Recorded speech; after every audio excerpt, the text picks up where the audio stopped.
సరే, చట్టం అనగానే మనకేం గుర్తొస్తుంది? కోర్టులు, తీర్పులు, అంతేనా? కాని ఆలోచించండి, చట్టానికి అంతకు మించి మన సమాజానికి మేలు చేసే శక్తి ఉందా? ఈ ప్రశ్నకు సమాధానం వెతుకుతూ ఇటీవల జరిగిన 2 సంఘటనల గురించి మనం మాట్లాడుకుందాం. ఇవి చాలా ఆసక్తికరంగా ఉంటాయి. మనం సాధారణంగా చట్టం గురించి మాట్లాడినప్పుడు కోర్టు రూములు, జడ్జిమెంట్ల గురించే ఎక్కువగా ఆలోచిస్తాం.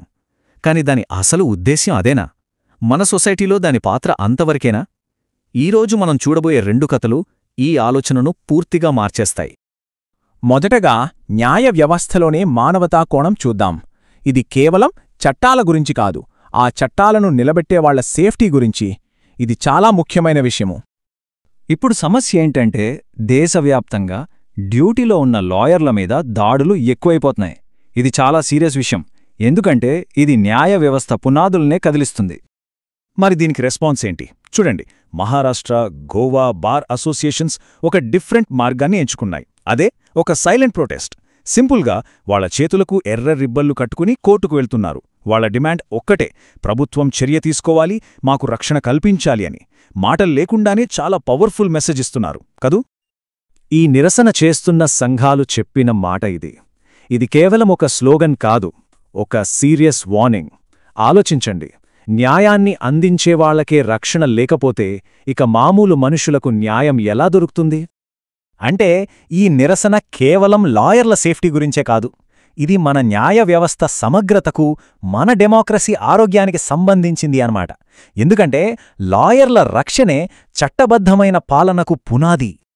సరే, ఇప్పటివరకు మనుషుల రక్షణ గురించి చూశాం. ఇప్పుడు చట్టం మన ప్లానెట్ను ఎలా కాపాడుతుందో చూద్దాం. ఇక్కడ కూడా చట్టం పాత్ర కోర్టు గదుల్ని దాటి చాలా దూరం వెళుతుంది. ఇక్కడ అసలు సమస్య ఏంటో చూడండి. ఒకవైపు బలియాత్ర. ఇది మన సంప్రదాయాన్ని, మన కమ్యూనిటీని సెలబ్రేట్ చేసుకునే ఒక పెద్ద పండగ. మరోవైపు ఈ పండగ వల్ల విపరీతమైన ప్లాస్టిక్ వేస్ట్ పేరుకుపోతోంది. అది మన నదులకి, సముద్ర జీవులకి పెద్ద ప్రమాదంగా మారింది. ఈ విషయంపై ఒరిస్సా హైకోర్టు చాలా లాజికల్గా స్పందించింది. ఫస్ట్, పండగ టైంలో ప్లాస్టిక్ వాడకం పెరిగిపోవడాన్ని గమనించింది. సెకండ్, దానివల్ల పర్యావరణానికి ఎంత నష్టం జరుగుతోందో గుర్తించింది. ఫైనల్గా ప్లాస్టిక్ వాడకాన్ని ఆపడానికి స్ట్రిక్ట్ యాక్షన్ తీసుకోమని అధికారులను ఆదేశించింది. చాలా క్లియర్ అండ్ ఎఫెక్టివ్ యాక్షన్ ఇది. ఈ ఒక్క తీర్పుతో కోర్టు చట్టం యొక్క పాత్ర గురించి ఒక పెద్ద విషయాన్ని స్పష్టం చేసింది. చట్టమంటే కేవలం నేరస్తులను శిక్షించడం మాత్రమే కాదు, మన ప్రకృతిని, మన పర్యావరణాన్ని యాక్టివ్గా కాపాడటం కూడా దాని బాధ్యతే. ఇది చట్టాన్ని మనం చూసే విధానాన్నే మార్చేస్తుంది. ఇప్పటిదాకా మనం 2 వేర్వేరు కథలు చూశాం. ఒకటి లాయర్ల రక్షణ, ఇంకోటి పర్యావరణ పరిరక్షణ. ఇవి డిఫరెంట్గా అనిపించొచ్చు, కానీ వీటిని కలిపే ఒకే ఒక కామన్ పాయింట్ ఏమైనా ఉందా? అదేంటో చూద్దాం. ఈ రెండింటి పక్కపక్కన పెట్టి చూస్తే ఒక ఇంట్రెస్టింగ్ విషయం తెలుస్తుంది. లాయర్ల నిరసన వాళ్ళ ఫిజికల్ సేఫ్టీ కోసమైతే, ప్లాస్టిక్ బ్యాన్ పర్యావరణ సేఫ్టీ కోసం. ఒకటి న్యాయ ప్రతినిధులను కాపాడితే, మరొకటి ప్రకృతిని కాపాడింది. కాని రెండింటి అసలు లక్ష్యం మాత్రం ఒక్కటే: సమాజ శ్రేయస్సును కాపాడటం.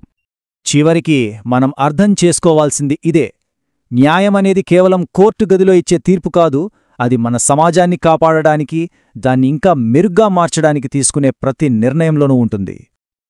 ఇదంతా మనల్ని ఒక ప్రశ్న దగ్గరికి తీసుకొస్తుంది.